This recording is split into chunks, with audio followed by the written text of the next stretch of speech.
When sowing seeds in the garden, there are three main ways to put seeds in the soil. One way is called broadcast.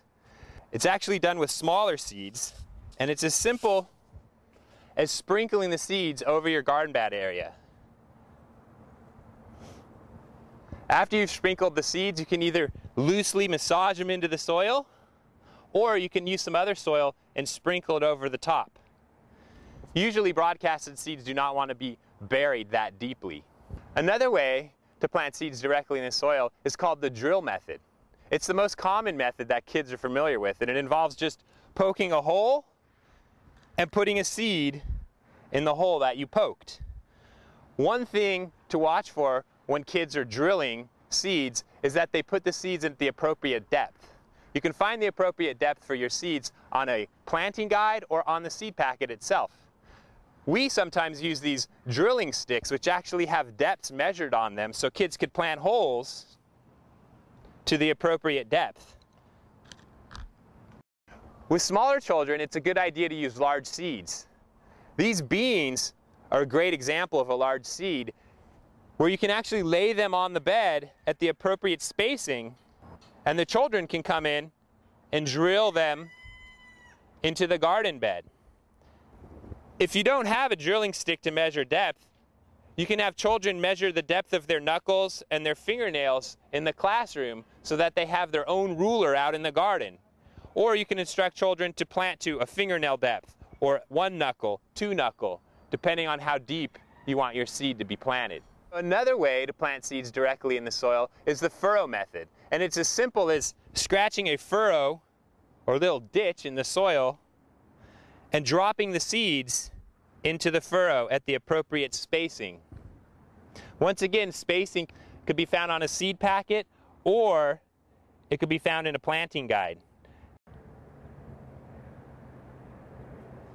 After you put the seeds in your furrow, it's a good idea to cover them up and give a gentle pat so your seed has contact with the soil. One way to help kids space their seeds appropriately is to use a sewing string like this one. This string is marked with tape at intervals where the seeds need to be planted. You can also use small knots. With a string like this, kids can just plant a seed at every spot that the string is marked. This works very well with drilling seeds. It can also work with furrow seeding as well. There are a couple advantages for starting seeds in the classroom. One is you can maintain moisture. 2 is you can control pests. And 3, your students get to see the seeds germinating right in your classroom. When sowing seeds, you're going to need a container.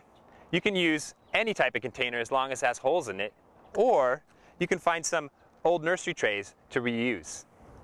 To fill a container, you want to use a seed starting mix and not garden soil. Garden soil tends to be a little bit heavy and sometimes gets waterlogged. A seed starting mix, on the other hand, is a little bit lighter. It allows aeration and it holds moisture for the seed.